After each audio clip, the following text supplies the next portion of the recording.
Jóvenes, buenos días. Vamos a continuar entonces con las clases del curso. Eh, bueno, ya habíamos hecho la transferencia de calor por contacto, ¿no? Creo que habíamos dejado algunos ejercicios complementarios que luego lo vamos a resolver. Bueno, ahora lo que podemos hacer es discutir la transferencia de calor por convección.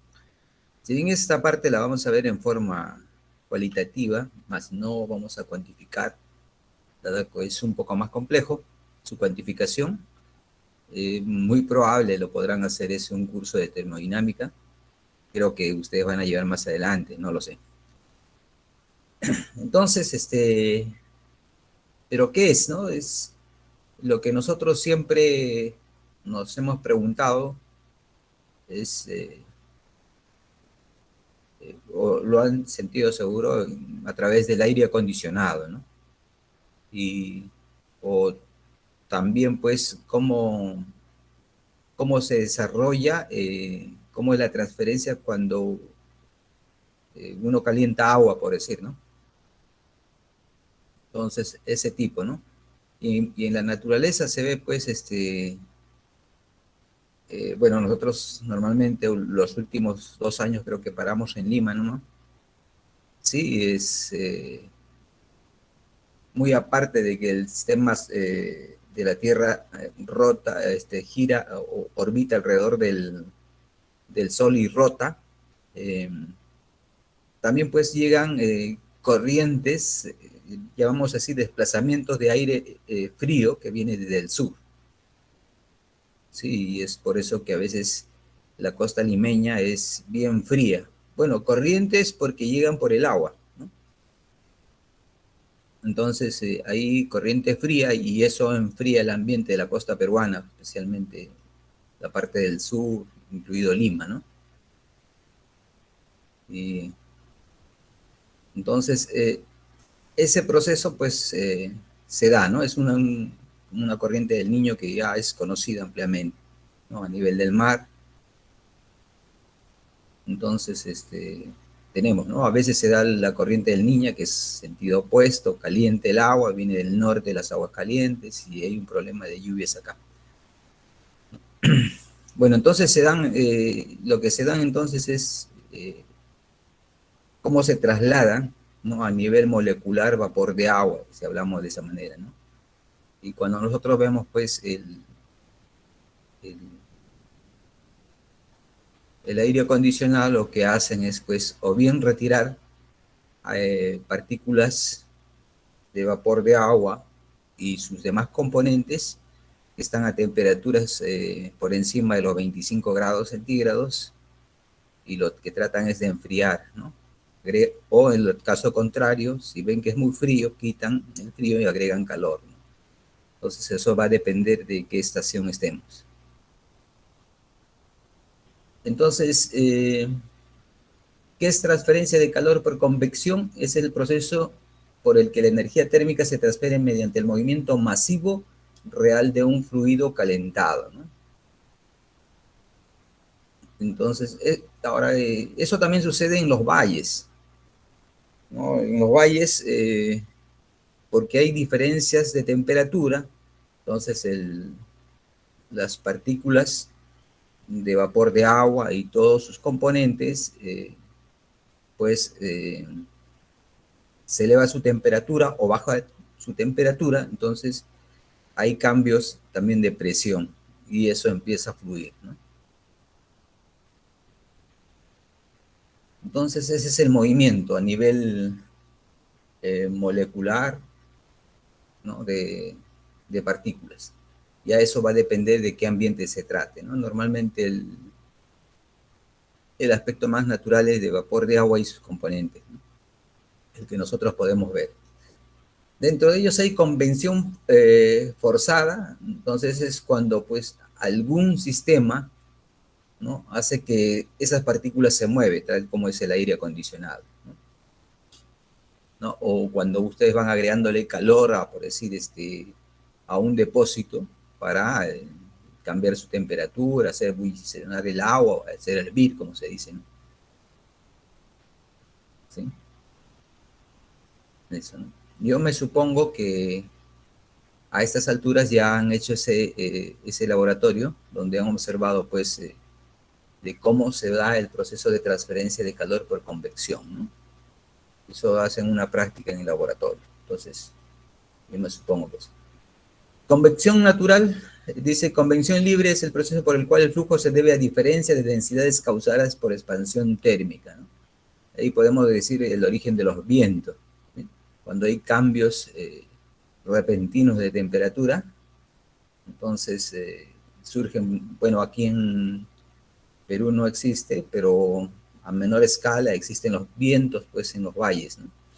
Bueno, eso también se debe por acá, ¿cómo se llama?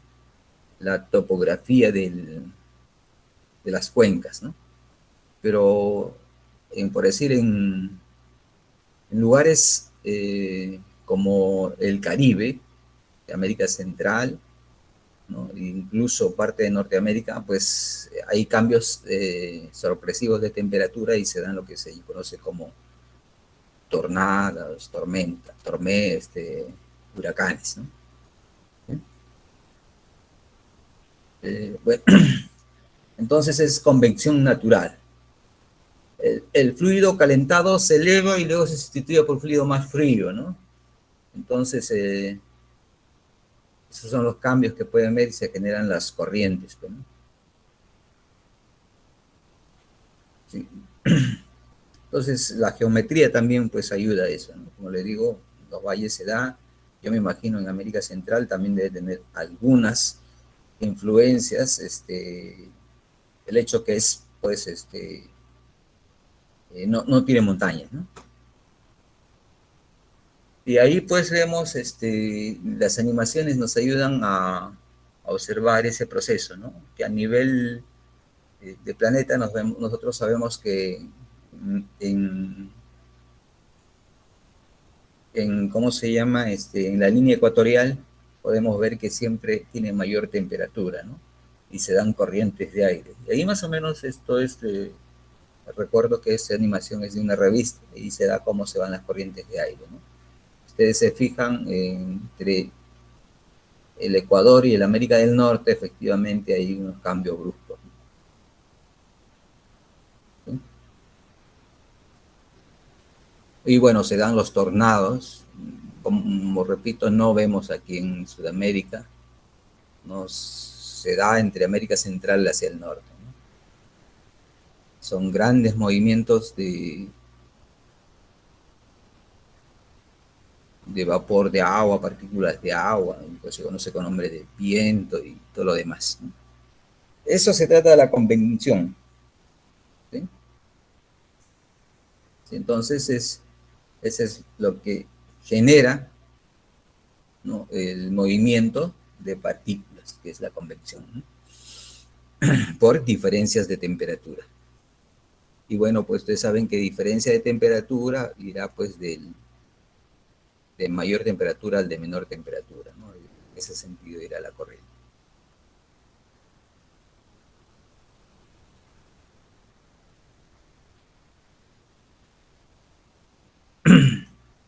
Bueno, otra forma de transferencia de calor es por radiación, que es la que más existe, ¿no?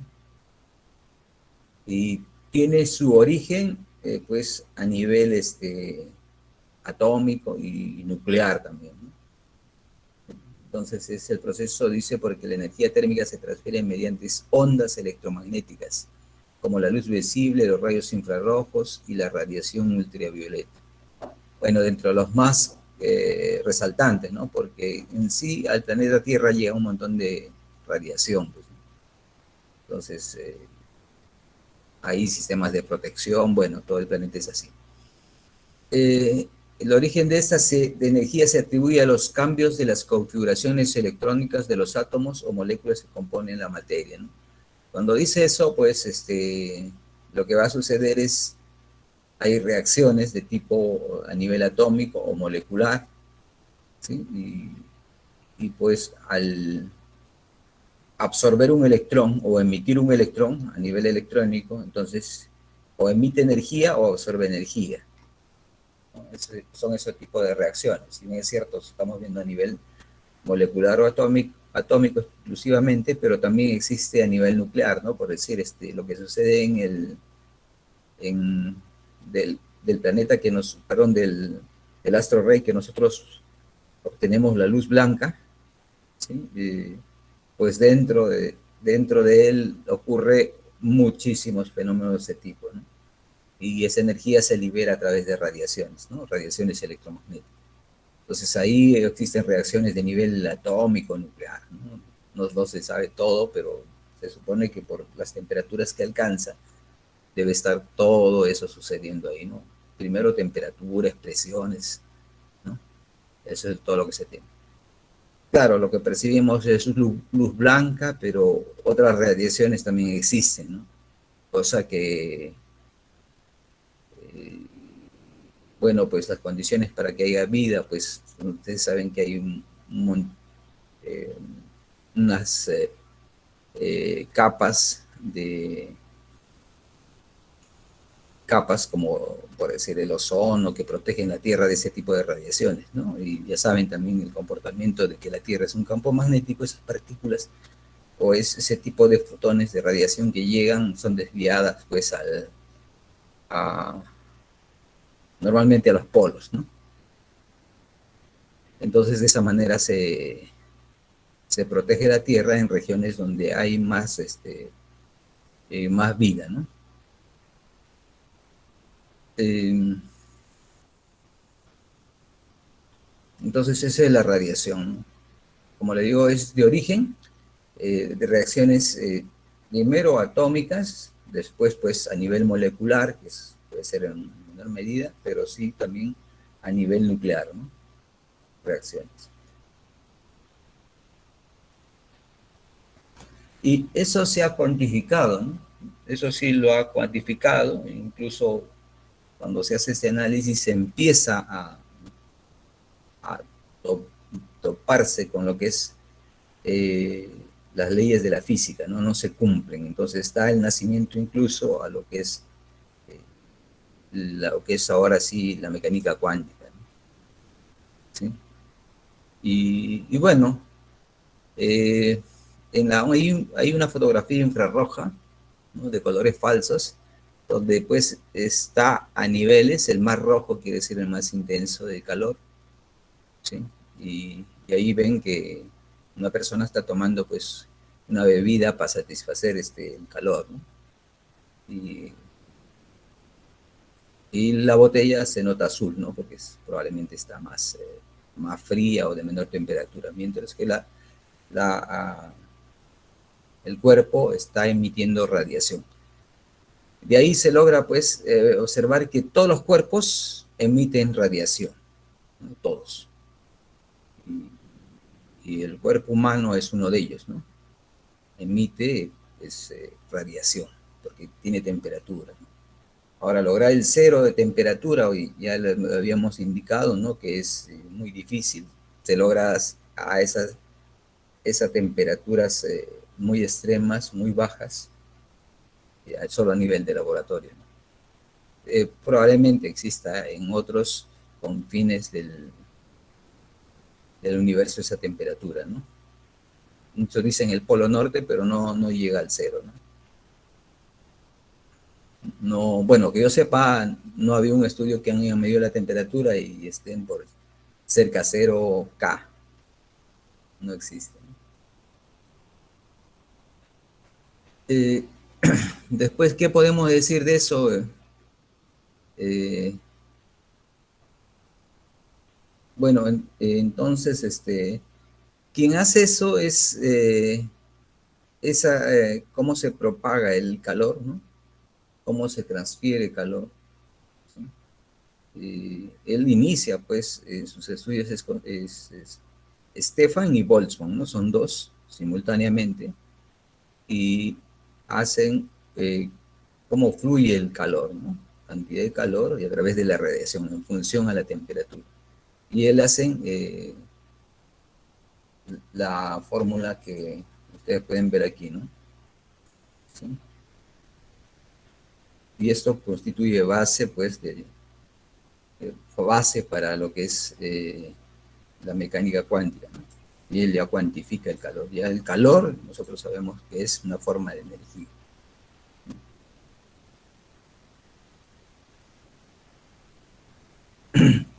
Ahora, claro, acá también debíamos haber colocado un cuerpo, ¿no? Te calientan un, un, un cuerpo al rojo vivo, como puede ser el hierro, y está emitiendo radiación, ¿no? Entonces ahí decimos, pues, radiación del nivel de infrarrojo, ¿no? Son niveles de energía, sin decir lo he puesto acá, ¿sí? Y bueno, la corriente de calor debida a radiación de un área superficial es expresada por la ley de Stefan Boltzmann, ¿no? Aquí está, entonces, la corriente de calor, lo que nosotros deseamos saber, ¿no? Y esto es por una área superficial, ¿no? O sea, cualquier superficie. Claro, nosotros en primer tema solamente vamos a tener área superficial, pues que tenga una topografía, sea solo plana, por decir, ¿no? O cuanto mucho tenga simetría. De ahí, bueno, entonces este es corriente de calor, ¿sí? Este es el área. Acá hay la emisividad de la superficie, o sea, este es un valor propio de esa superficie, ¿sí? Esta es una constante de Boltzmann, aquí la tenemos, ¿sí? Y esa emisividad está entre 0 y 1, ¿no? Y bueno, esa corriente de calor está en función a la temperatura, ¿no? A este valor absoluta.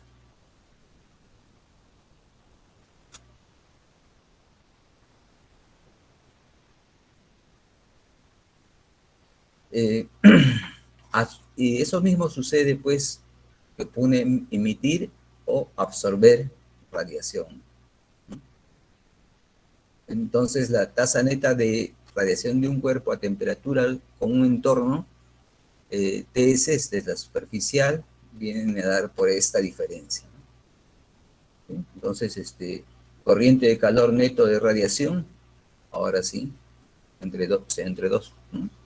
Simplemente la diferencia de las temperaturas, ¿no? Temperatura absoluta, ahí está. de superficie y sus alrededores, ¿no? TS entonces va a ser cualquier alrededor de una superficie determinada. Bueno, todo lo demás es lo mismo anterior, ¿no? Emisividad de la superficie y la constante de Bose. Bueno, eso es en cuanto a radiación y absorción, ¿no? Entonces, con esto ya completamos todo lo que es calor, ¿sí? Esto creo que ya lo vimos, ya no hay más, solamente es conductividad térmica, ¿no?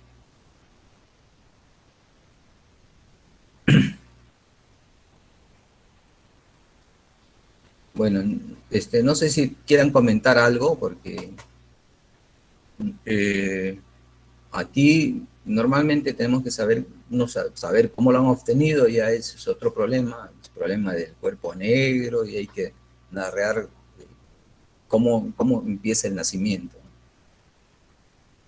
Y pienso que esto lo van a, con mayor detalle, lo van a ver pues, en su curso de termodinámica, ¿no? No sé si hay algún comentario, no veo ni uno.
Bueno, el texto hace un comentario sobre lo que se conoce como el efecto invernador, ¿no? Y el problema es por qué la Tierra se calienta,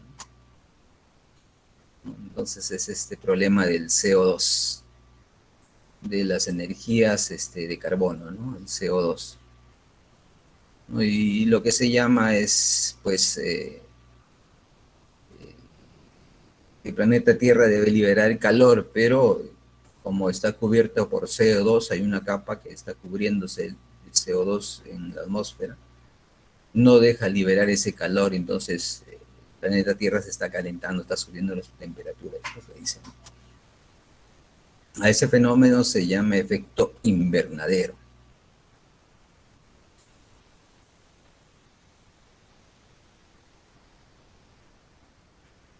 Bueno, y ahí hacen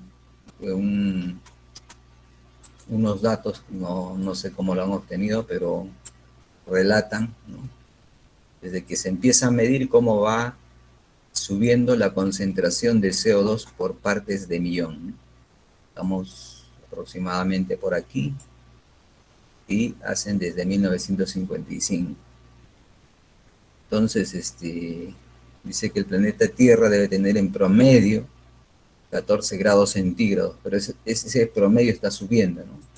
Y claro, si se hace el cálculo ya más detallado por zonas geográficas, me imagino que eh, debe observarse, ¿no? No hace más.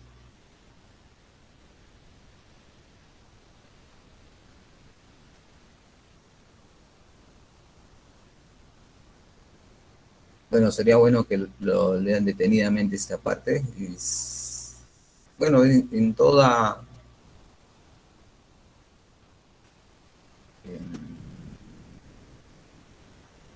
en todo el planeta se ve esto, ¿no? Incluso en Europa hacen protestas para que no usen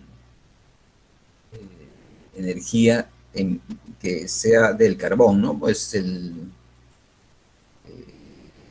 ese es uno, ¿no? Lo otro es, claro, por la radiación, dicen las plantas de energía nuclear, pero en este caso es por no usar por decir, el petróleo ni tampoco el carbón, ¿no? Para producir energía. Sí, porque todo eso produce CO2, ¿no? Y, y, y bueno, todas las políticas encaminan esto, ¿no? Pero no se ponen de acuerdo, ¿no? A nivel político no se ponen de acuerdo en prohibir, pero sí la tendencia es eso, ¿no? A futuro. Eso es lo que podemos decir, ¿no? Sí, ahí dice que es a 14 grados en promedio.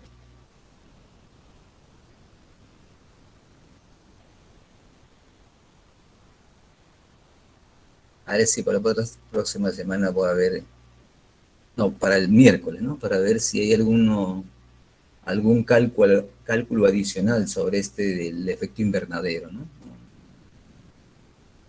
Bueno, no sé si tengan algún comentario, ¿no?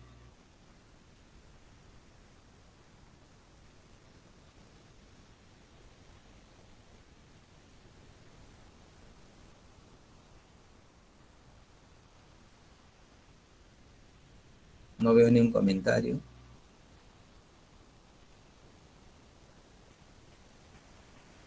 Ok. Bueno, de ahí, sobre estos ejercicios simplemente son aplicativos, bueno, no hay más.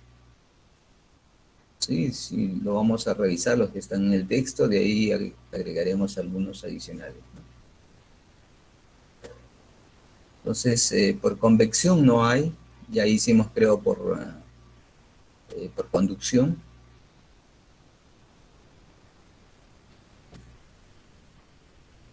Entonces, aquí dice transferencia de calor por radiación, dice una placa de acero delgada, cuadrada, de 10 centímetros por lado, se calienta en una forja de herrero a una temperatura de 800 grados centígrados. Si su emisividad es 0,6, calcule la tasa total de emisión de energía por radiación.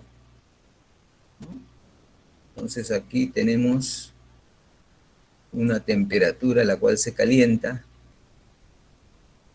¿sí? 800 más 273, 1073 K, ¿no? Porque tiene que ser en temperatura, a temperatura absoluta. Después tenemos el área, que también es requisito. Aquí está el área. Bueno, lo único que se hace se reemplaza es la emisividad y aquí tenemos pues eh, la constante de emisión, ¿no? ¿sí? La variación de temperatura y se ve que es el flujo de calor o la corriente de calor es 900 watts, ¿no? Bueno, no hay más. La otra sería ver la diferencia, ¿no? El otro es radiación del cuerpo humano. A ver, veamos qué dice. Si el área superficial total del cuerpo humano es 1,20 metros cuadrados y la temperatura superficial es de aproximadamente, dice, 30 grados centígrados. Claro, esa es la superficie, ¿no? 330 K, calcule la tasa total de radiación de energía del cuerpo si el entorno está a una temperatura de 20 grados centígrados. Calcule la tasa neta de pérdida de calor del cuerpo por radiación. La emisividad del cuerpo humano es muy cercano a la unidad, sea cual fuera la pigmentación de la piel. También tiene que tener en cuenta eso. Entonces, nuevamente, aquí tenemos pues la radiación del cuerpo, ¿no? Condiciones normales, ¿sí? Ahí está el área, esta emisividad es el K1, esta constante, ¿sí? Es, bueno, y acá está la temperatura, ¿no? 574 watts. Ahora veamos en relación a la parte externa, ¿no? Entonces la diferencia va a ser 290 al medio ambiente, ¿no? Esta temperatura. Entonces, el flujo de calor que emite 72 watts, ¿no? Esa es la corriente que va emitiendo. Bueno, esos 72 watts, ¿quién lo producimos? Pues nosotros, ¿no? De una u otra manera, es el proceso de reacciones químicos que surge dentro de nosotros y emitimos calor, ¿no? Entonces el calor neta es positivo, ya que el cuerpo pierde calor hacia un entorno más frío, claro, ¿no? Estamos dice aproximadamente la superficie de nuestra piel está a 30 K, perdón, 30 grados centígrados, ¿no? Ese es el dato. Y y el ambiente está a 20 grados centígrados, ¿no? Entonces, esa es la diferencia de esta. Creo que es un cálculo, bueno, con datos promedios, ¿no? 72 watts, mejor dicho, 72 joules por segundo, ¿no? Entonces ya pueden hacer cálculos, pues un poco más sería eh, hacer una medida, ¿no? Diferentes medidas depende de la alimentación, entonces las variaciones, claro, van a estar alrededor de 72. ¿Cuánto emiten, no? Y si, bueno, un montón del principio de conservación de energía, ¿no? ¿Qué se puede hacer? Bueno, no sé si algo tenga que comentar sobre esto. Ahí vamos a ver qué dice el otro texto sobre ese tema.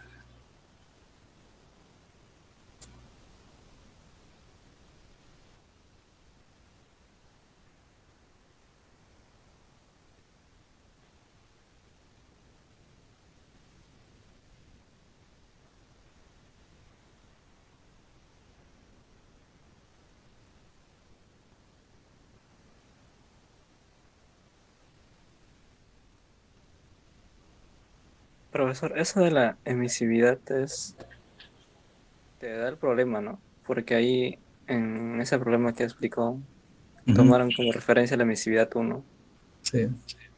pero porque, o sea, yo también puedo tomar así cuando no me dan la emisividad o como.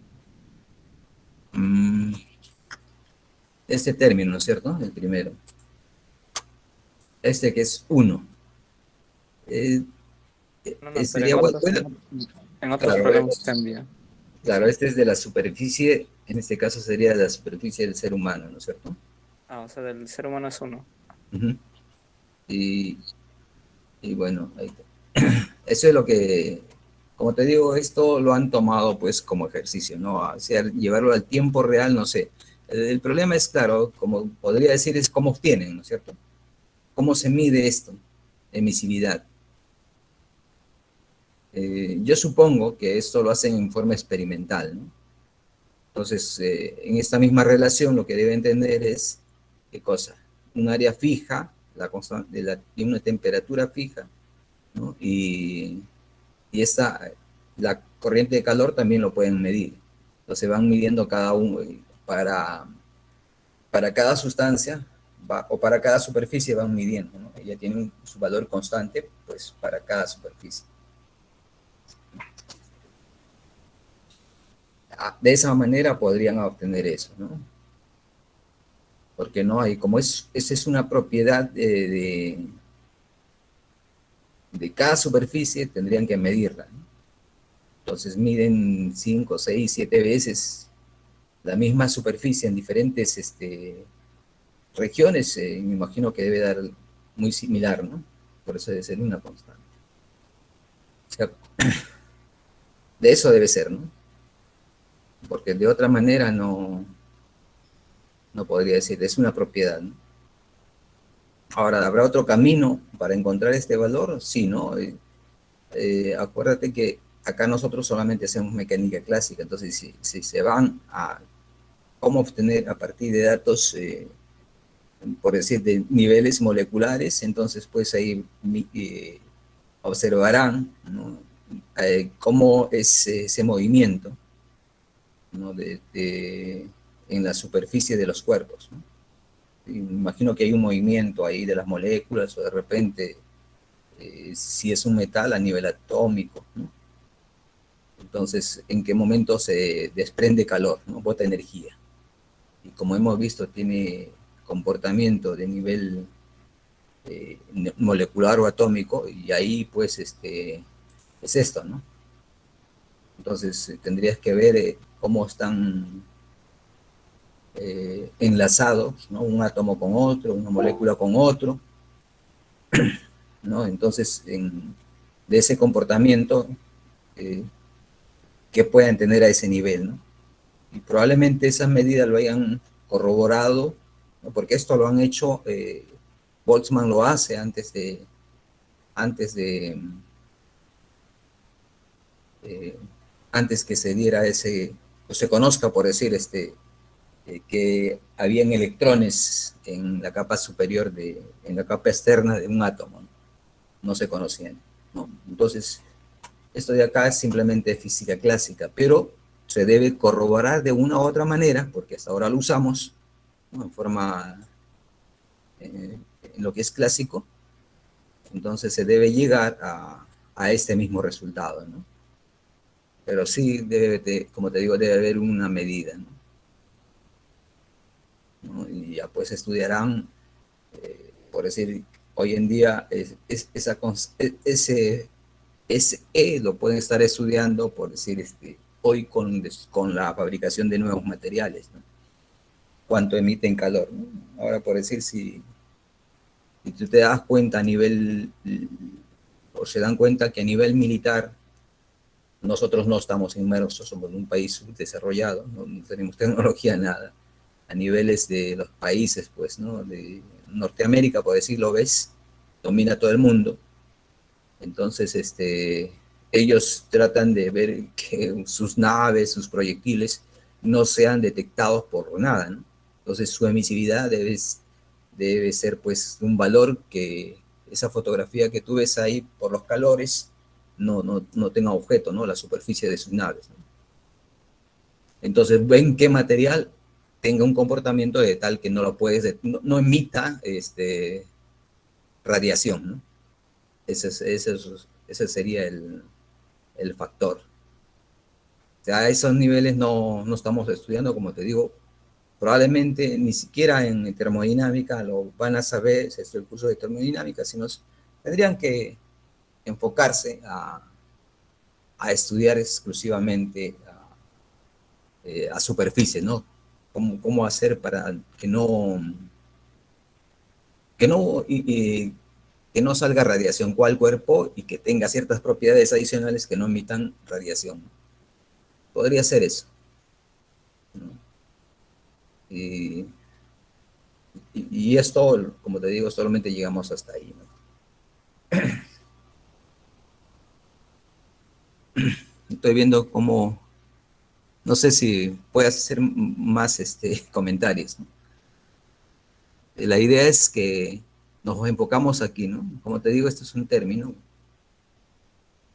que lo han medido probablemente experimentalmente en física clásica, ¿no? Pero si ya quieren comprobar de qué se debe ese comportamiento, tienen que ir a niveles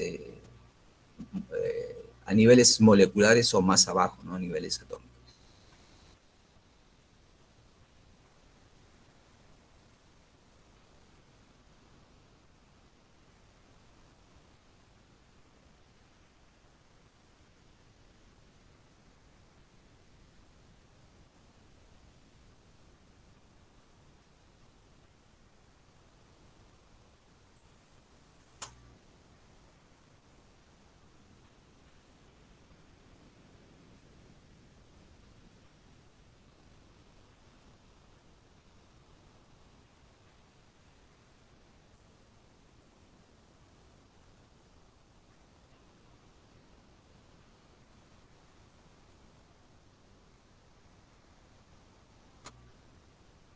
Te dice acá.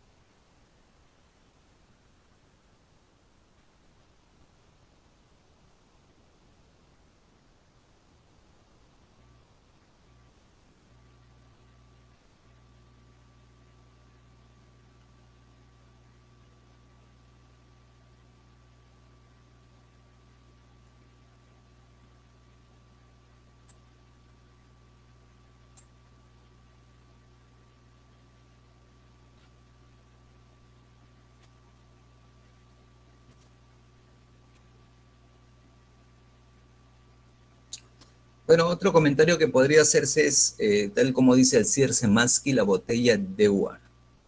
A ver, se lo va a poner en la pantalla.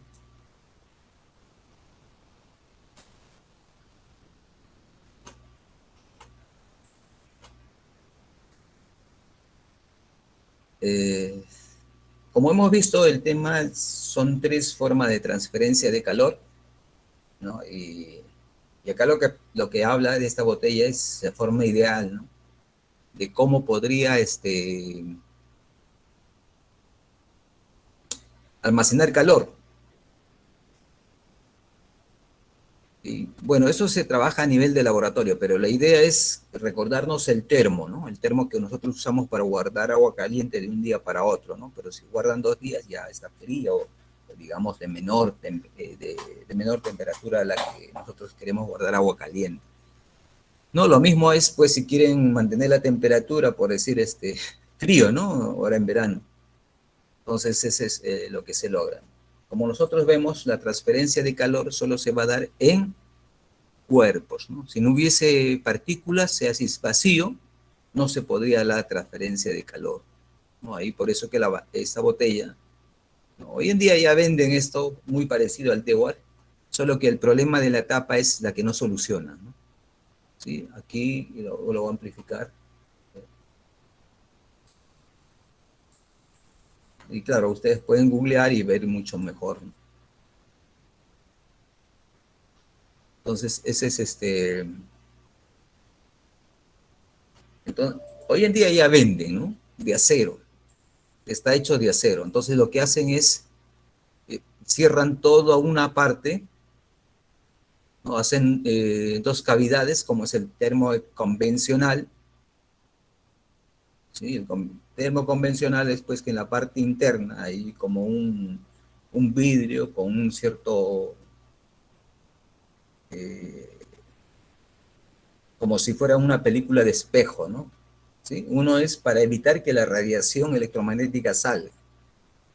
¿Sí? Entonces, la radiación si está caliente, simplemente no va a dejar salir, ¿no? Ese es el principio ideal, de que no deja salir la radiación. Ese es uno.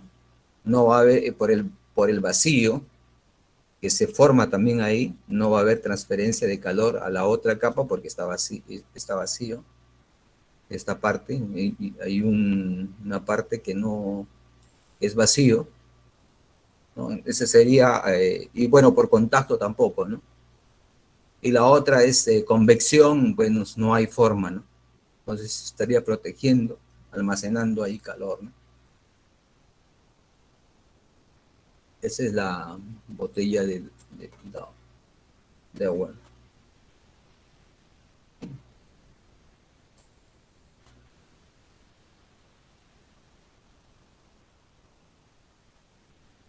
Claro, ahí dice bien claro, ¿no? Para minimizar, o sea, que no es, pues, o sea, es ideal que vaya a mantenerse el calor.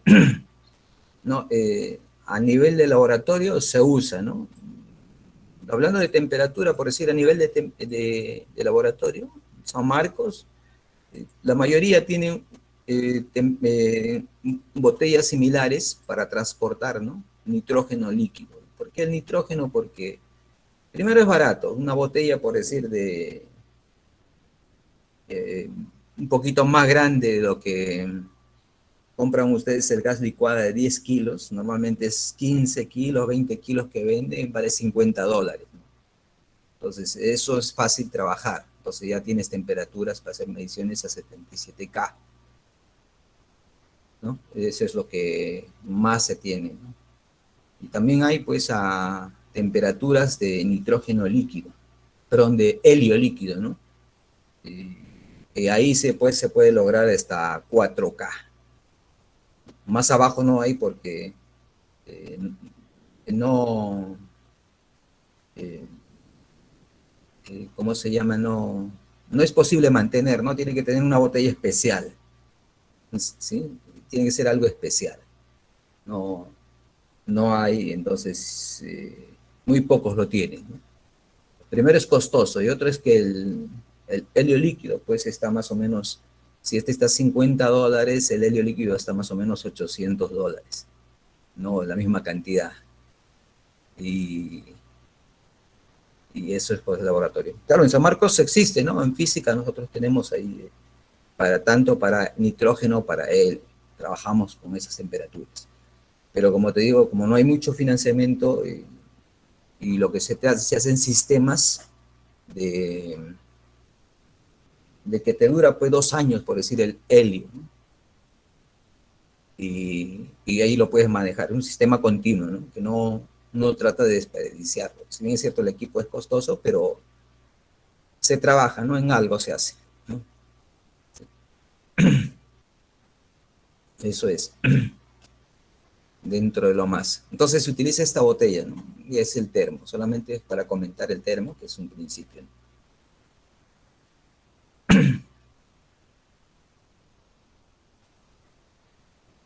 Bueno, eso es también, con eso termina, creo, el, también el CERC más, ¿no? No sé si tengan algún comentario sobre esto o cualquiera, ¿no? Que sea transferencia de calor.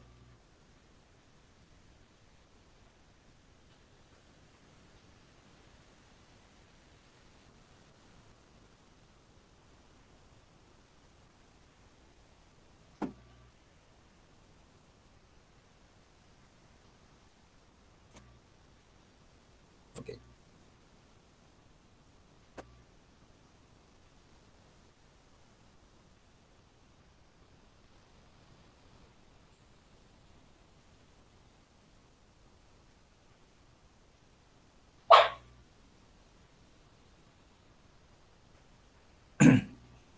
Bueno, entonces con eso completamos todo lo que es transferencia de calor. No hay ni curiosidades, no hay nada. Bueno,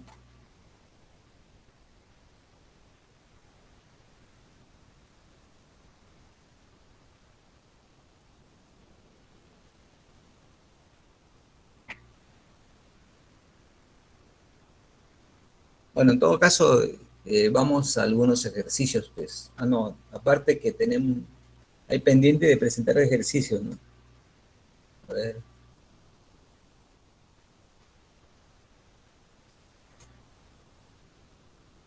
A ver, vayan preparando sus ejercicios, pues el señor Rosales, el señor Río Reate y el señor Ingatito, Collazos Jara, Quiroz Martínez, Reyes Rosales, hay Rosales Moreno. Ah, porque está doble. Ah, vamos a ver el.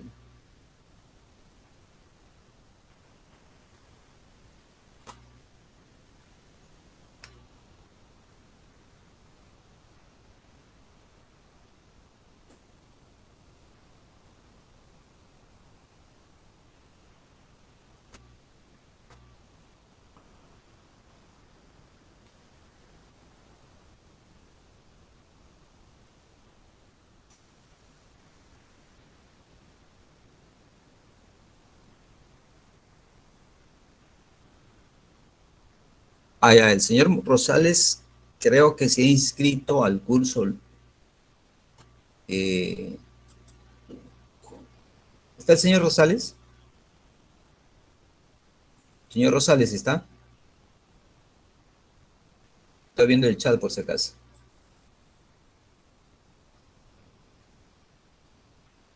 Señor Rosales, no está, ¿no? Vamos a ver. Fran,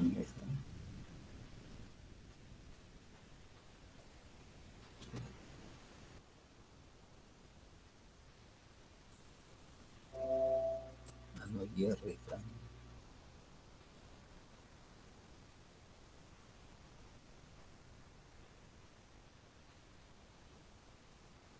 Bueno, no está el señor Jerry, Fran.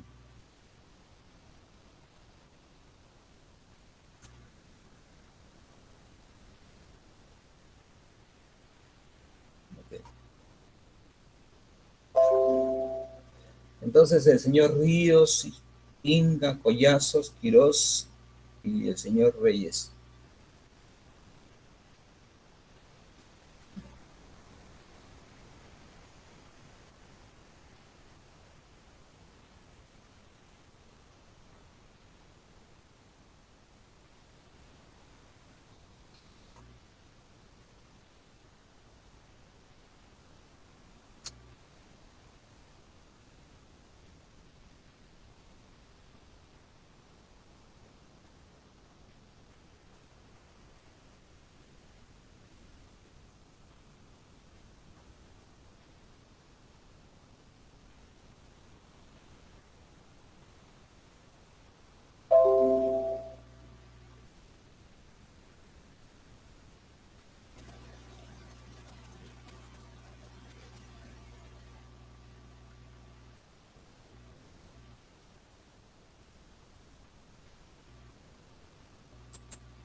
Fíjate.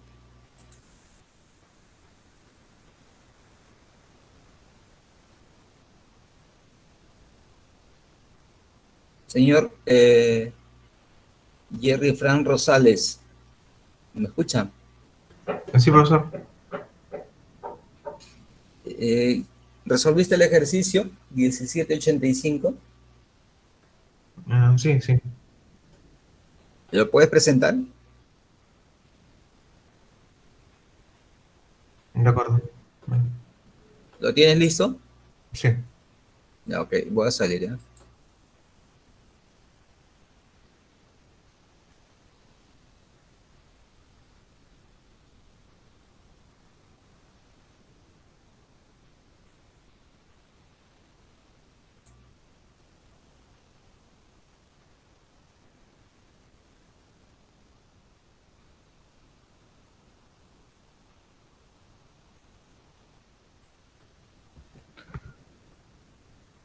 Correcto. ¿Dónde está?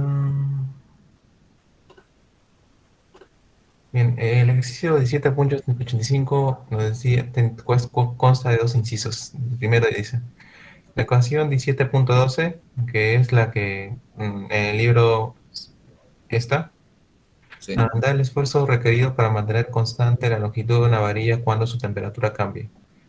Dice, demuestre que si se permite que la longitud cambie una cantidad, variación de L, cuando la temperatura varía una cantidad de variación de T, el esfuerzo será igual a, o delta de T, a F sobre A, que es el esfuerzo, igual a Y Módulo. sobre, bueno, esta fórmula acá ya nos explica, F la tensión de la varilla, L sub 0 la tensión original, A es el área, la tensión transversal, alfa es coeficiente de expansión lineal y Y es del módulo de Young. Muy bien, ¿a qué se refiere esta fórmula 17.2, que es el esfuerzo térmico? El esfuerzo térmico nos dice lo siguiente, que bueno, como lo sabemos, uno, una varilla va a cambiar su tamaño, o sea, su longitud, a medida que aumentamos nosotros la temperatura. Eso está demostrado experimentalmente.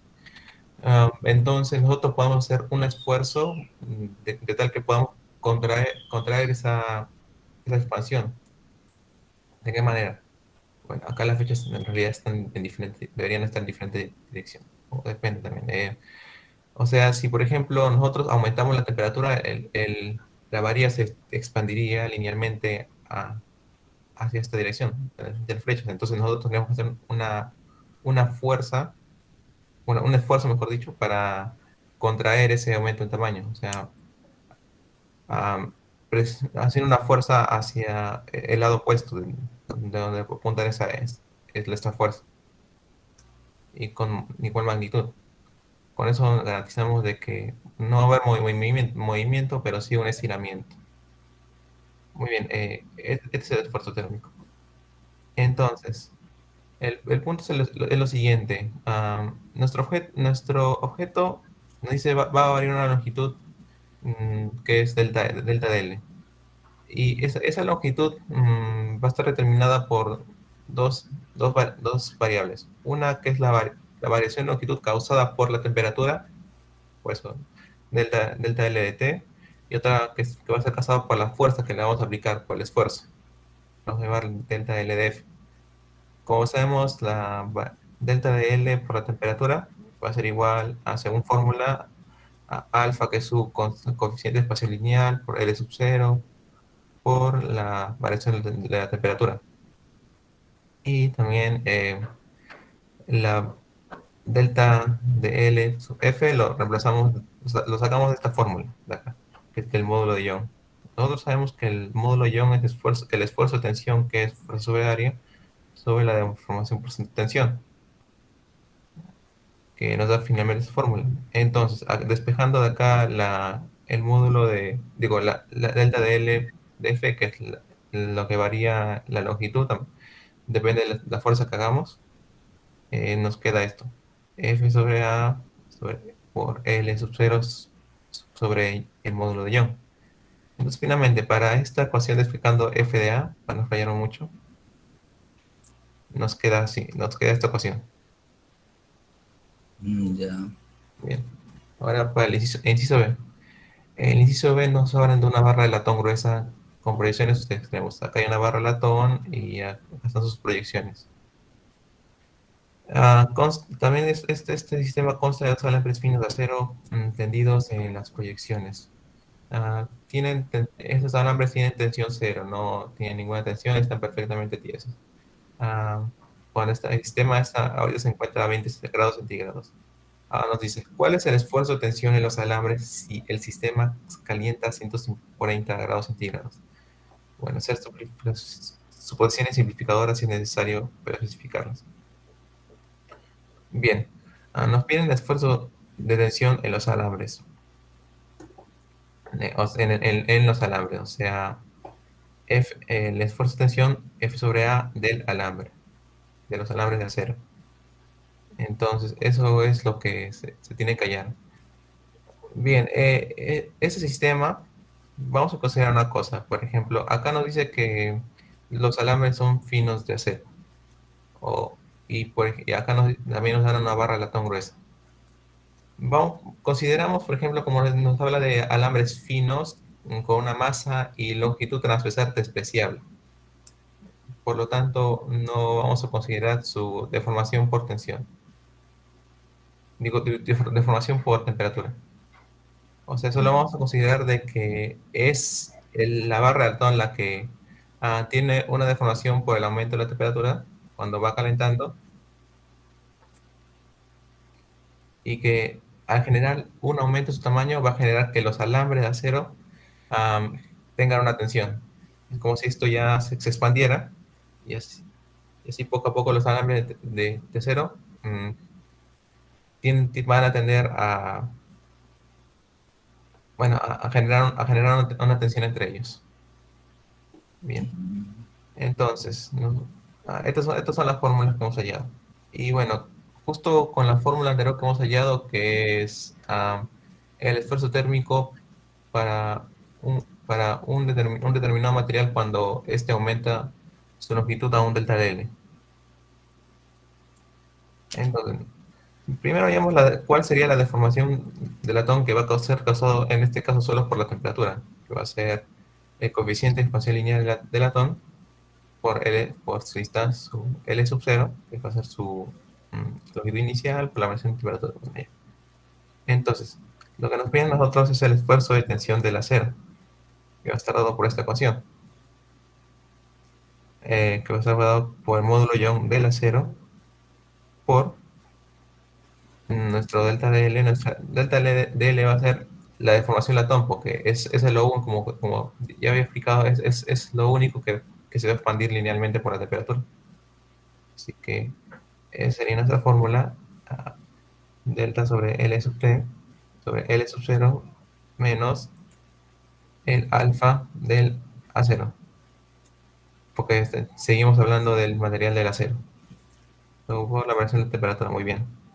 Ya, despejando, finalmente, bueno, esto simplemente lo simplificamos. Este delta de DLT lo reemplazamos con esto, con alfa de latón, L sub 0, delta de T, se va alfa de la, se va L sub 0, nos queda alfa de latón por T, factorizamos esto, nos queda así la fórmula finalmente, para el esfuerzo de tensión del acero. Así que, estudiando los datos, el módulo de Young del acero, que ya es un dato que se ha obtenido experimentalmente y se encuentra en el libro, sale 20 por 10 a la 10. La variación de la temperatura de 20 grados, 140 grados, y como está en aumento, simplemente lo dejamos como un signo más, 120. 2 por 10 a la menos 5. Y que es la coeficiente de posición lineal del latón, menos el coeficiente de posición lineal del acero, que es 1.2 por 10 a la menos 5. Finalmente, esto nos sale 1.92 por 10 a la 8 Pascal. Ese sería el resultado.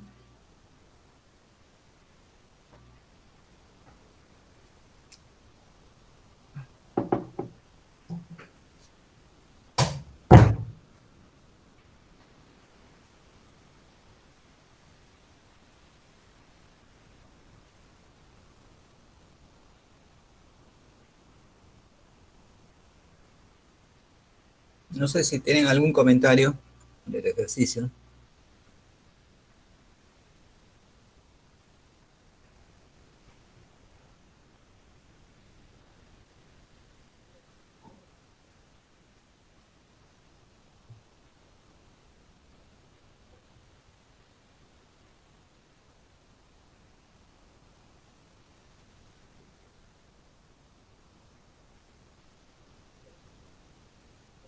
¿Y por qué el latón se, ¿cómo se llama? Se extiende, se expande en relación al Claro. acero? Bueno, sí, como dije primero que nada, el latón se va a expandir ya, es como una barra, es como una varilla, una barra, lo que sea, que va a tener una determinada área transversal, por eso nos dan el dato de que es grueso, entonces su área transversal es considerable, entonces va a tener una expansión lineal. Bueno, en el caso del alambre, el alambre es fino, por así decirlo. Bueno, si es fino, o sea, va a tener como que una área transversal despreciable y también también una masa. Entonces, no se considera exactamente Consideramos que la expansión lineal del alambre no va a estar dada en este caso. Como si esto estuviera doblando cada vez más. Porque si no, el sistema de expansión, LET también contaría con el coeficiente lineal de expansión lineal del alambre de acero. En este caso no lo consideramos. O sea, claro, realmente sí se expandiría, pero mm, como es una barra de latón muy gruesa, o sea, demasiado grande, demasiado gruesa comparado con este alambre fino, no se considera. Pues acá nos dice que hagamos suposiciones simplificadoras si es necesario. Claro, ahí tiene que ver cómo se llama el coeficiente de expansión lineal, ¿no? Correcto. Del latón es mayor, ¿no? Ujú. Que el del acero. Y claro, tú has fijado el límite es el esfuerzo de tensión del acero, o sea, has puesto su valor que sufriría, ¿no? Correcto. ¿Sí? O sea, ese es, ¿no? Solamente considerando su variación de temperatura y su longitud, ¿no? Ujú. Aunque no mucho tiene que ver con el coeficiente de expansión, porque, por ejemplo, acá tenemos los coeficientes y, bueno, acá hay 2 por 10 a la menos 5, 1 por 2 por 10 a la menos 5 y son casi iguales. Más tiene que ver con lo que le había mencionado, este dato de que hay una barra lo suficientemente gruesa de latón y el alambre de acero es lo suficientemente fino. Entonces, pues simplemente consideramos solo del latón, la deformación del latón, y no la Mm, deformación del acero. el problema es que eso, esa parte de que es gruesa no dice nada, ¿no? O sea, en las ecuaciones no se ve, ¿no? No, claro. Eso me dificulta un poco. Claro, porque solamente estás analizando en forma longitudinal, Ujú. o sea, una dimensión. Creo que es eso, ¿no? Claro, Claro, ahí claramente es el coeficiente de expansión, ¿no? Que el latón es mayor que el del acero. Ahí en la ecuación se nota claramente, bien. ¿sí? Y, ¿no? Eso es lo que se está observando. Entonces, si lo que estás limitando para que se expanda el latón es el esfuerzo de tensión del acero, ¿no? Eso Ah, es, sí, sí, claro. claro. No sé si alguien tenga un comentario.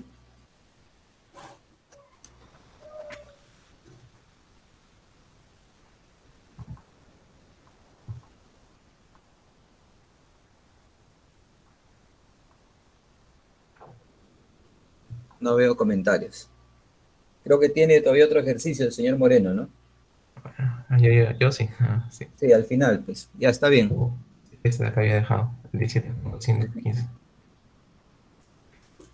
Bien. Señor Moreno, sí puede salir, no hay ni un comentario de sus compañeros. Ah, no, no, puedes hacerlo después. Sí, bien. Eso viene así.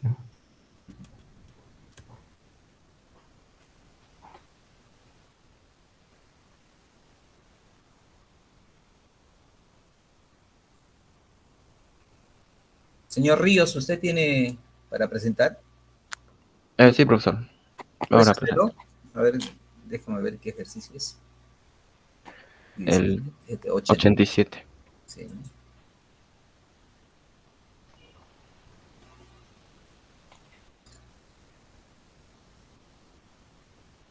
Ah, ya, este es interesante.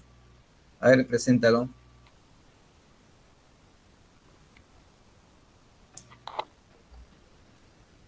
¿Se puede ver? Sí, sí, y si lo amplías un poquito porque estás en Word, puedes hacer eso, ¿no? Y Mm, ya, ahí es suficiente creo ya, ¿no? ok. Bueno, el problema Eso, 17. Sí, profesor. sí, sí.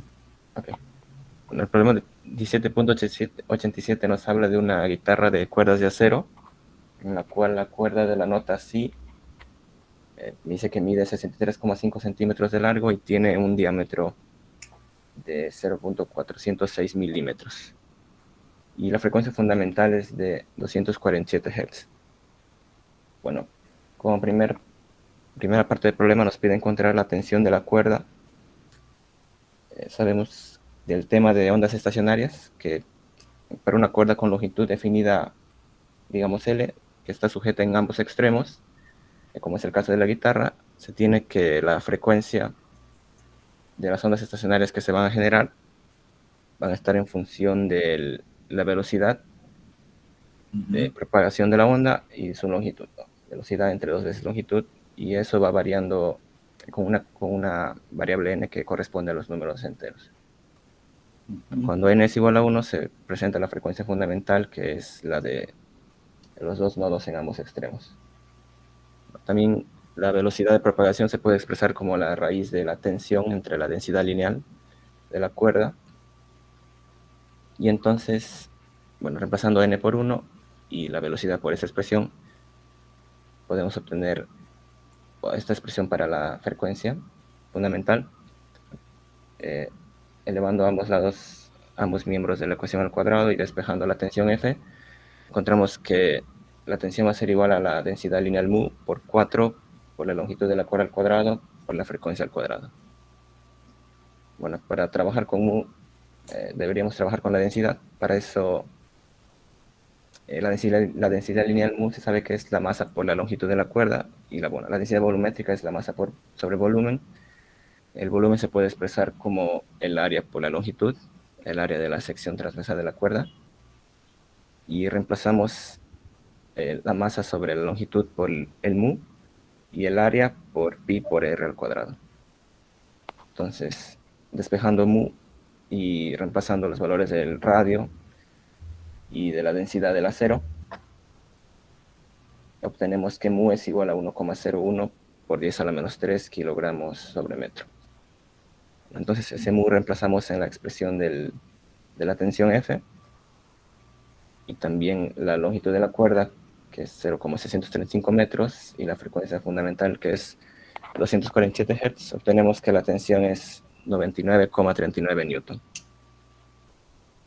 Okay. En la parte B nos habla que si la tensión F se cambia por una pequeña cantidad delta de F, la frecuencia F minúscula también cambia en una pequeña cantidad delta de F.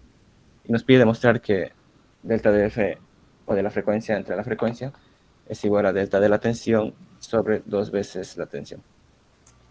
Bueno, partiendo de la expresión obtenida despejando la tensión F, aquí opté por derivar la expresión en función a la frecuencia, ya que como nos habla de una pequeña cantidad delta de F, la diferencial sería dicha variación.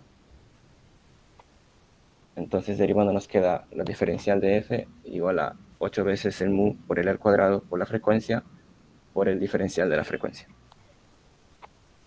Reemplazando los diferenciales por delta de F, obtenemos esta expresión, y para obtener el cambio fraccionario, que es lo que nos pide demostrar, dividimos ambos miembros por la tensión F. A la izquierda delta de F entre F, y a la derecha reemplazamos a F por la expresión que habíamos obtenido en función de la frecuencia. Ujú. Bueno, aquí simplificamos términos comunes. Aquí 8 entre 4 habría un 2 que pasa a dividir. Y bueno, nos quedaría la expresión que nos pide demostrar, que es delta de la frecuencia entre, o delta de la tensión entre 2 veces la tensión es igual a delta de la frecuencia entre la frecuencia. Bueno, en la parte C nos habla que la cuerda está a una frecuencia fundamental de 247 Hz cuando la temperatura es de 18,5 grados Celsius. Se puede provocar, tocando vigorosamente la cuerda, que la temperatura de la cuerda aumente, cambiando su frecuencia de vibración. Entonces nos pide encontrar dicha variación de la frecuencia si la temperatura aumenta a 29,5. Bueno, aquí utilizamos la ecuación del esfuerzo térmico, en donde dicho esfuerzo va a ser la variación de la tensión provocado por el cambio de temperatura que ocurrió. Y de acuerdo al problema, tenemos los datos del módulo de Young del acero, que es 2 por 10 a la 11 pascal, y el coeficiente de expansión lineal del acero, que es 1,2 por 10 a la menos 5 Celsius a la menos 1. Bueno, reemplazando dichos valores, obtenemos que el esfuerzo térmico, o la variación de la tensión de la cuerda, sería igual a menos 3,4 newton. Y utilizando la relación que se demostró en la parte B,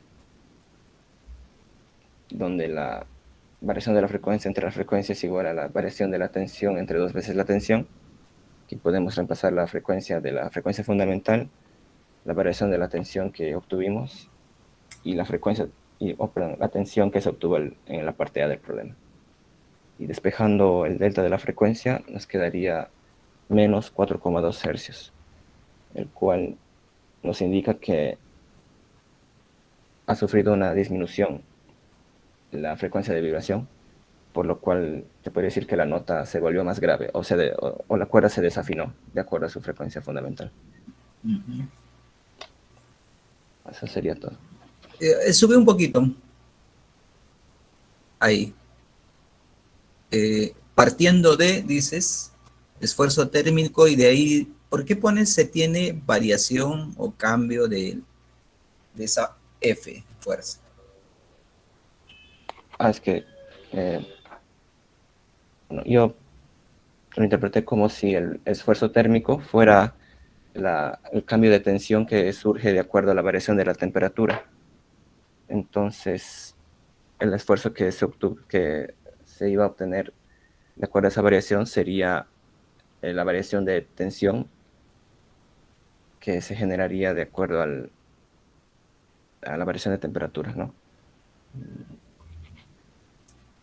No sé si me deja explicar muy bien, profesor. No sé si tus compañeros tienen algún comentario adicional.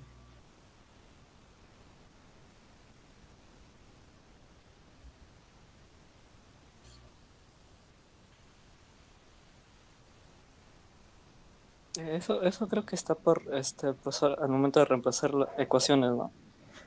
Porque es la ecuación de la expansión lineal, ¿no? A veces longitud inicial por alfa, por la variación de temperatura.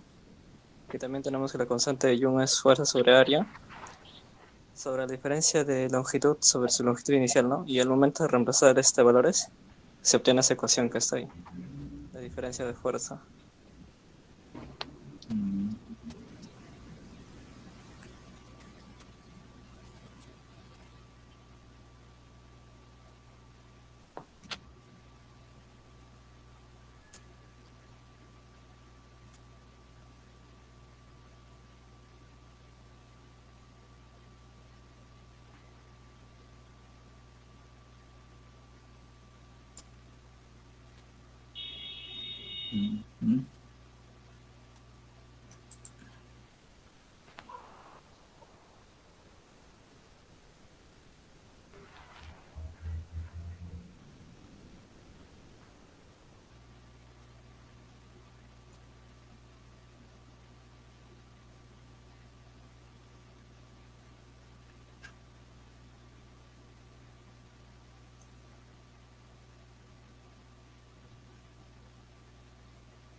cambio de F, ¿no?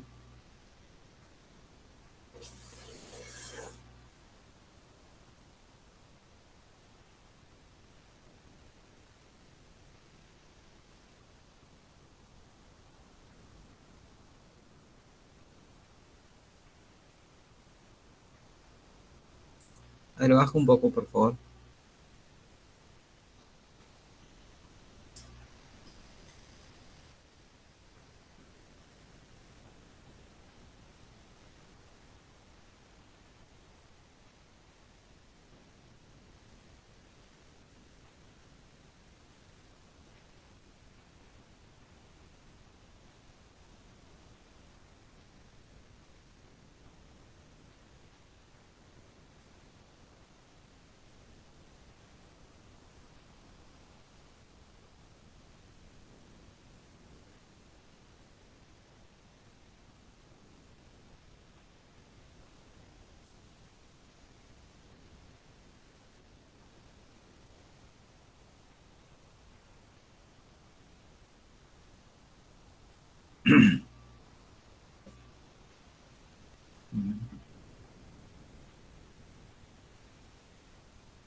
Bueno, no hay ningún comentario adicional.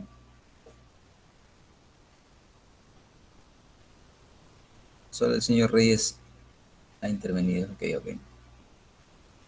Ya, está bien.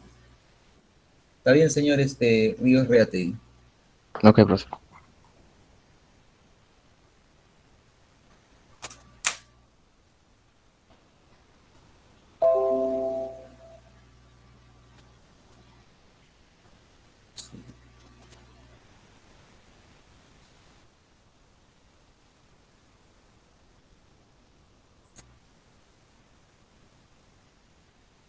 Señorita Talía, ¿tiene el ejercicio propuesto? Sí, profesor, ahorita comparto pantalla. Ya. 91, dicen.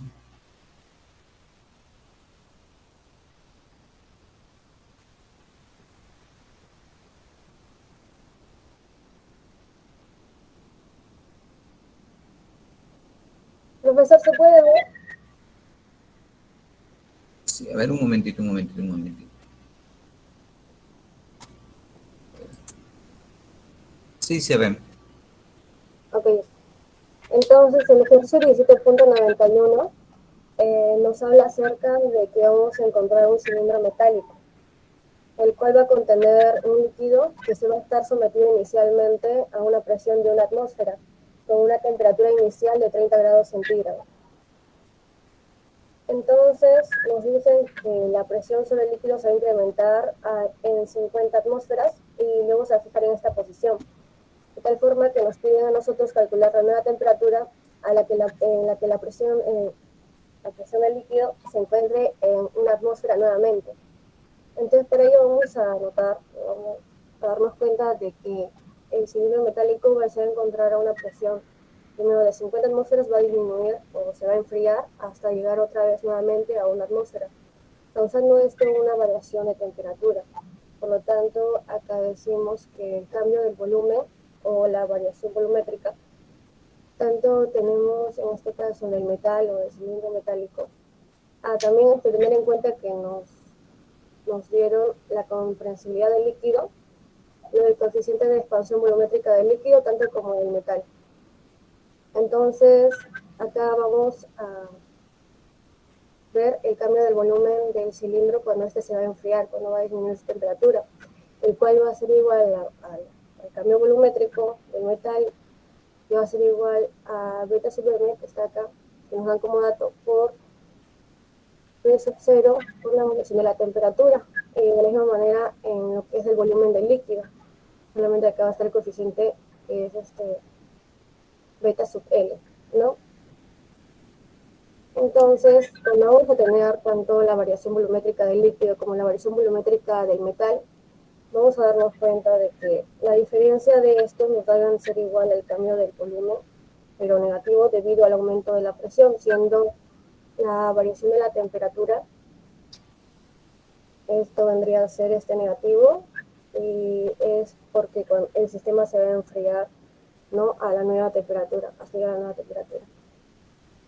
Entonces, retomando, la diferencia de estos nos va a dar igual a menos K por la variación de la presión por D sub 0. Esto que hemos hallado lo vamos a reemplazar en la fórmula de la expansión del volumen, de tal forma que se encuentra hasta aquí, y vamos a despejar la variación de la temperatura.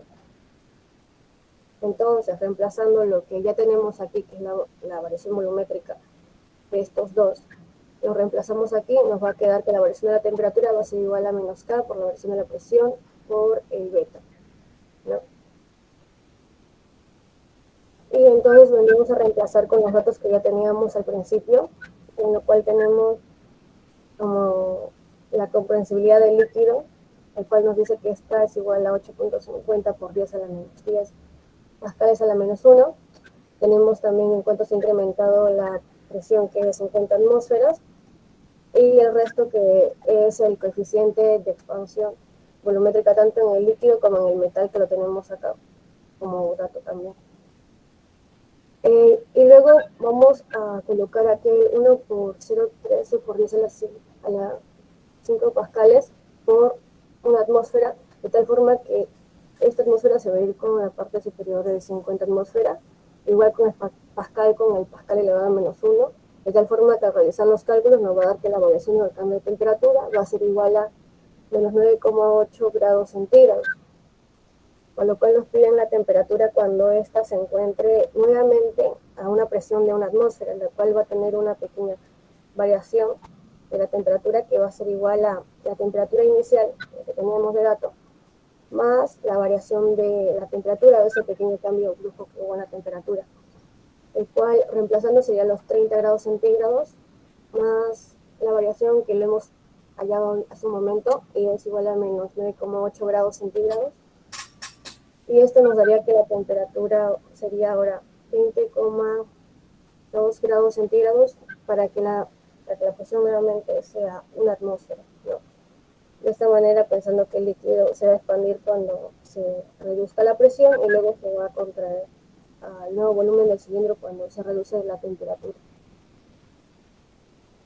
Bueno, profesores, es todo.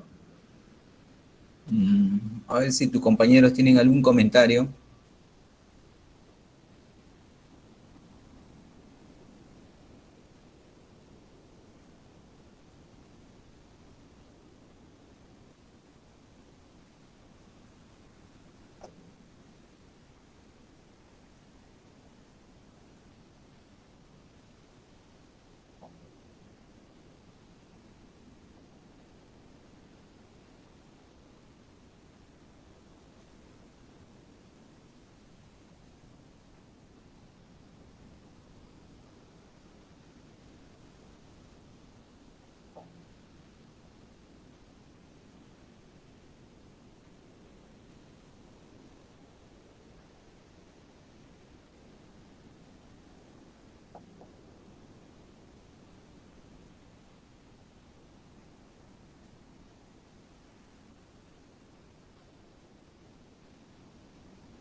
No hay ni un comentario.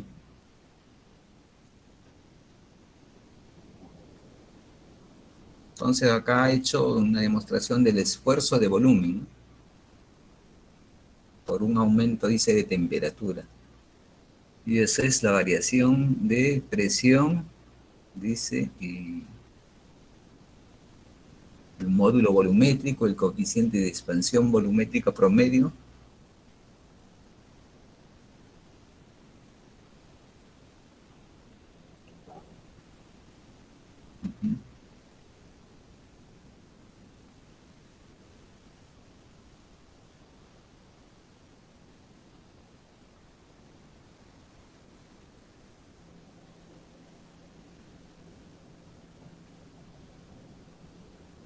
Está bien, señorita, no hay ni un comentario. Ok, profesor, gracias. La señorita Talía.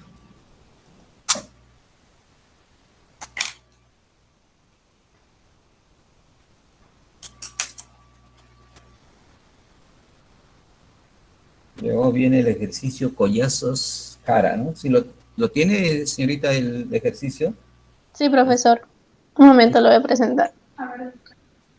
Ahí es uno, a ver qué dice el ejercicio, ¿no? Reingreso de naves espaciales. Una nave espacial de aluminio gira alrededor de la Tierra con una rapidez 7.700 metros por segundo. A. Calcule la razón entre su energía cinética y la energía requerida para elevar su temperatura de 0 a 600 grados centígrados.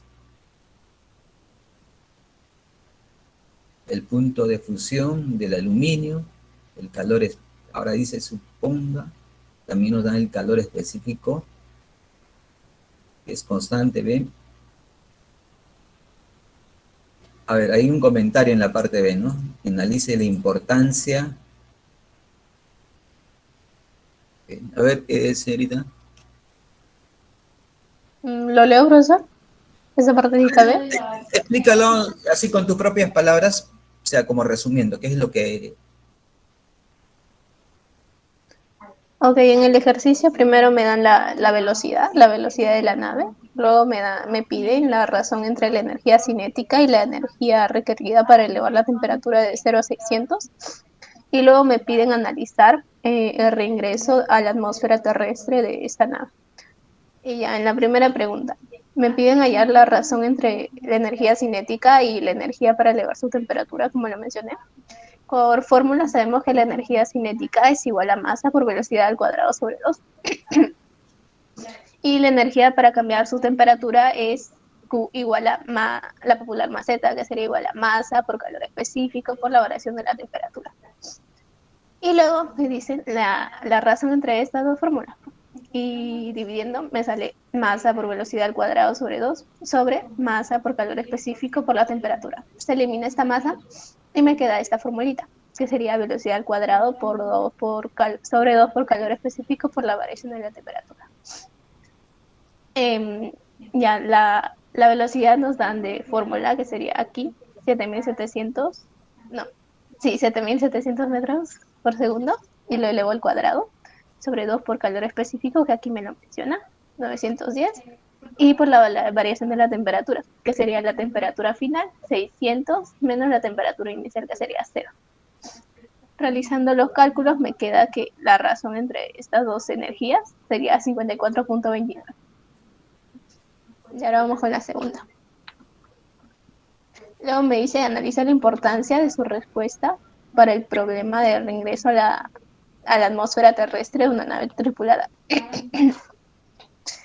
Yo había investigado sobre este tema y me menciona que al reingresar las naves espaciales a la atmósfera terrestre existe una fuerza de fricción ejercida por las moléculas del aire. Esta fricción genera un trabajo de fricción que hace que la energía cinética disminuya y se transforme en calor. Este calor puede llegar a ser tan grande que puede derretir a la nave espacial, y por eso se necesita que contenga unos escudos térmicos hechos de materiales de temperatura con una fusión muy elevada, para que así se pueda proteger a la nave del intenso calor que se produce por la fricción. Y eso sería todo, profesor.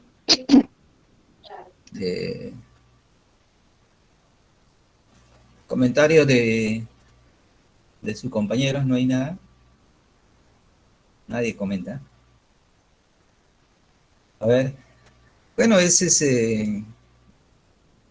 aunque ahí está pues poniendo, dice nave espacial, ¿no? Podríamos decir ahora que están realizando viajes al espacio, ¿no?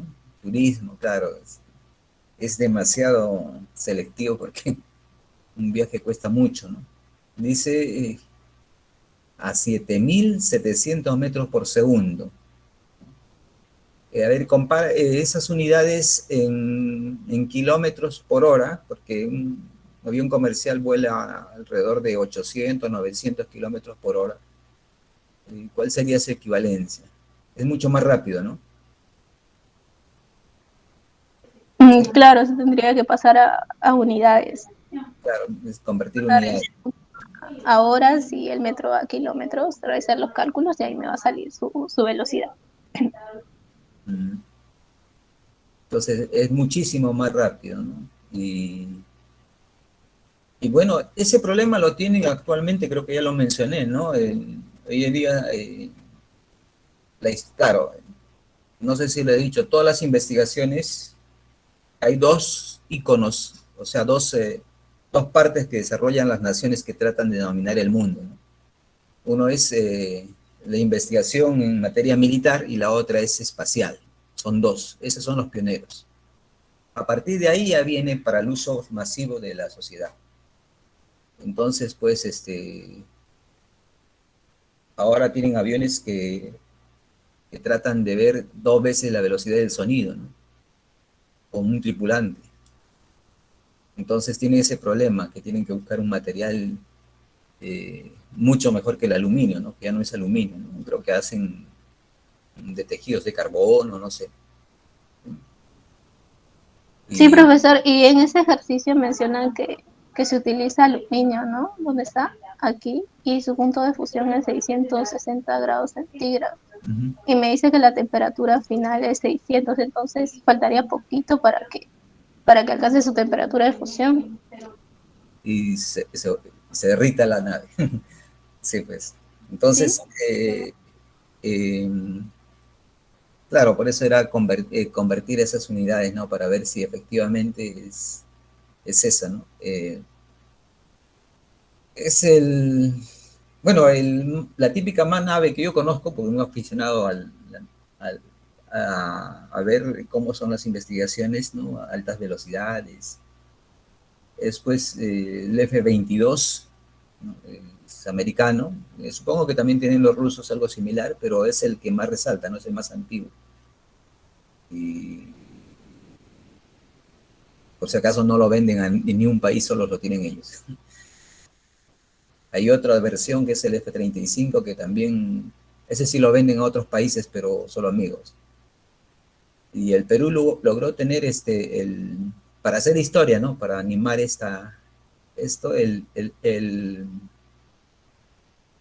el año 95, después de un conflicto que hubo con Ecuador y Perú, pues, producto de la crisis anterior ¿no? de los años 80, 90, de los años 80, los militares no tenían nada, entonces Ecuador quería aprovechar eso y el 95 Perú adquiere más o menos algo de cerca de 25 aviones MiG-29, ¿no?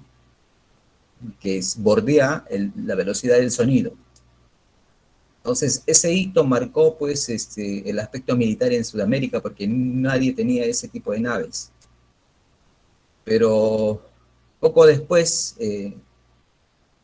bueno, toda esa compra se hizo secreto a los países que se desintegraba en la Unión Soviética.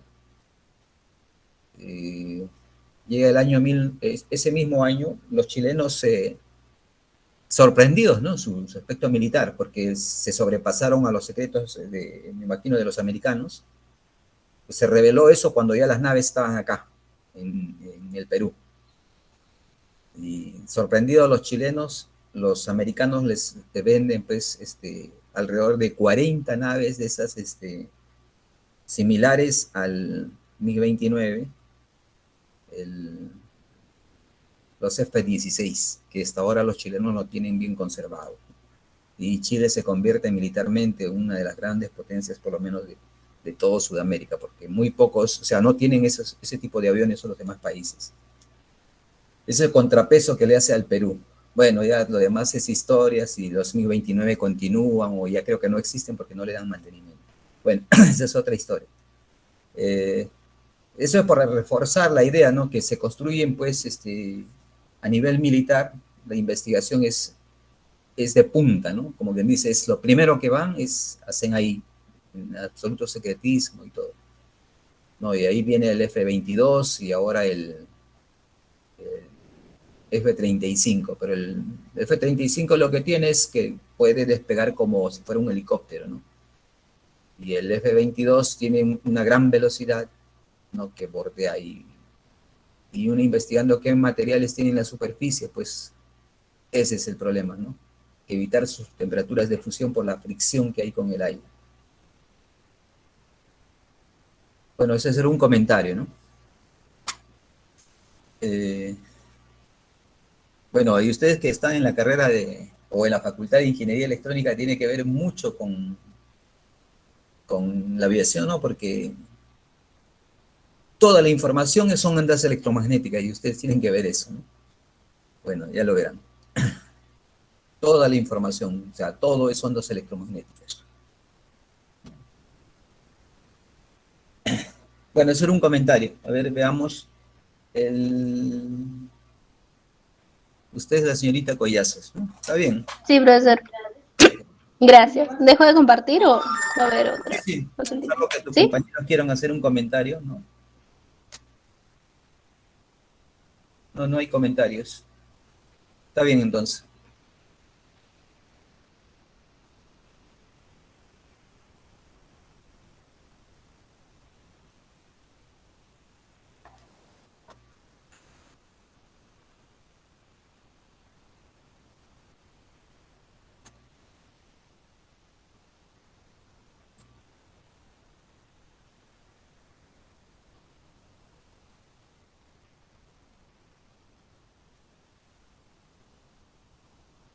Señor Martínez, ¿usted está?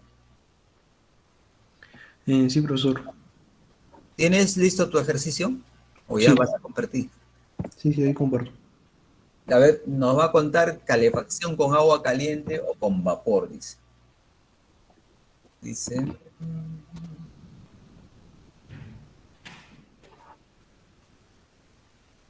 ¿Se ve, profesor?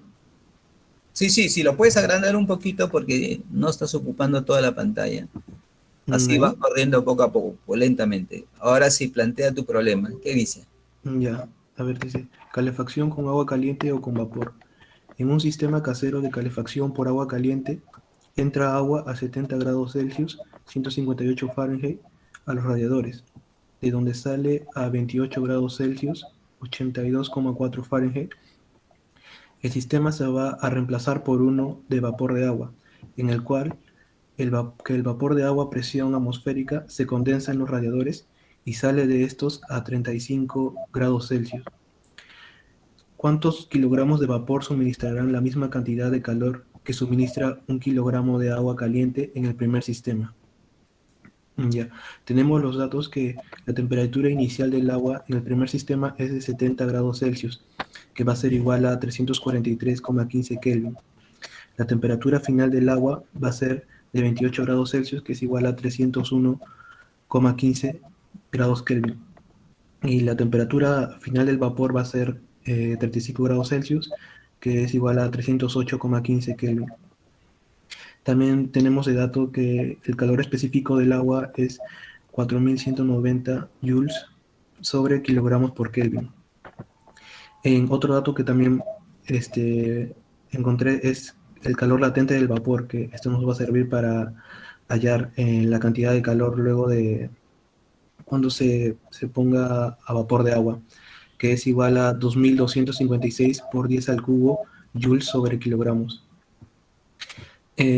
Como sabemos que el calor que entra va a ser igual al calor que sale, vamos a tener esta fórmula que va a ser igual a la masa del agua por el calor específico del agua por la variación de temperatura del agua, que va a ser igual a la masa del nuevo sistema por el calor específico del agua por el cambio de temperatura del vapor más el calor latente del vapor. Ahora vamos a pasar la masa del sistema sobre la masa del agua va a ser igual al calor específico del agua por la variación de la temperatura del agua sobre el calor específico del agua por el cambio de temperatura del vapor más el calor latente del vapor. Y aquí vamos a poner los datos del calor específico del agua por el cambio de temperatura, que va a ser igual a 301 menos 343 Kelvin sobre el calor específico del agua, y por la variación de la temperatura del vapor, que en este caso es 308,15, porque sería 100 grados Celsius, menos 375, 15 grados Kelvin. Y vamos a sumar el calor latente del vapor, que sería 2256 por 10 al cubo Joule sobre kilogramos. Entonces, operando nos sale que se va a suministrar la misma cantidad de calor, y en este caso sería aproximadamente 0,069 kilogramos. A ver, ahí un ratito. ¿Es MS qué cosa es? Es la masa del sistema, del nuevo sistema que nos están Y pidiendo. abajo MA. Es la masa del agua. El problema es que las unidades serían adimensionales. Está en kilogramos, profesor. No, es que si tú divides masa sobre masa y sus mismas unidades, ¿qué unidades tendrías? No, claro, es que aquí, en este caso, aquí se va un vapor. En la parte de abajo del calor específico se va el vapor de kilogramos con lo que se está sumando aquí en kilogramos. Entonces solamente queda el kilogramos de arriba.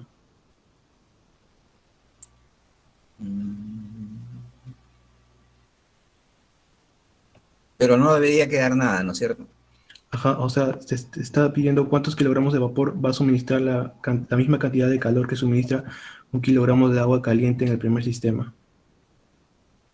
A ver, termina. Ya, entonces, operando todo, me sale que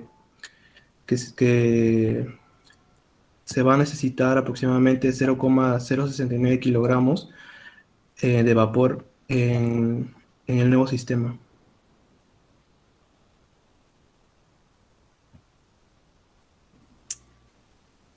Mm,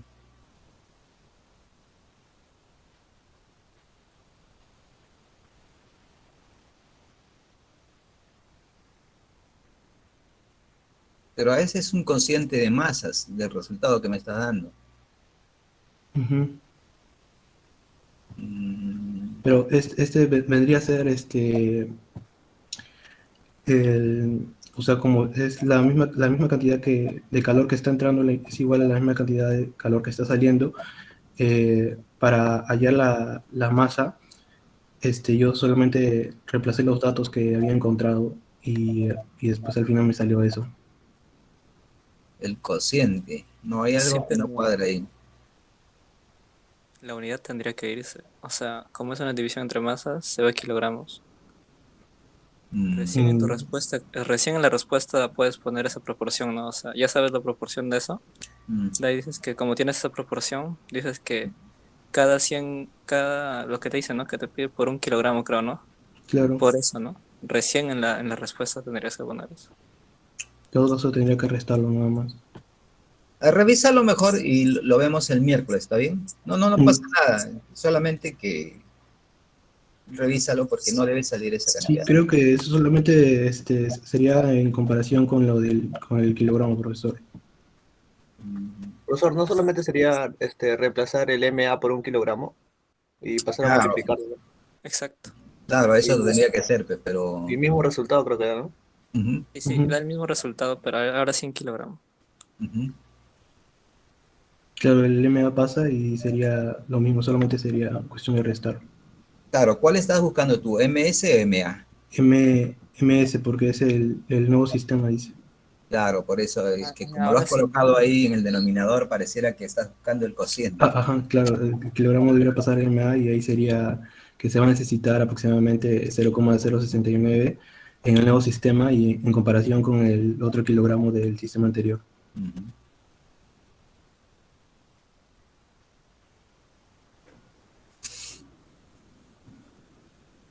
Bueno, ya señor Quirós, Ya, profesor.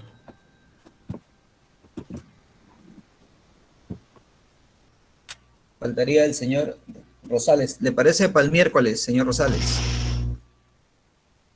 El miércoles, Sí, sí. de acuerdo. También para el señor Rosales Moreno. ¿Está bien? Creo que ya lo tienen listo. Señor, ¿se fue? Rosales Moreno, ¿estás? Ah, sí, sí, profesor. Yo le había respondido, creo que había dicho mi nombre. Ah, ya, disculpe. Ya, entonces, ya nos vemos el miércoles.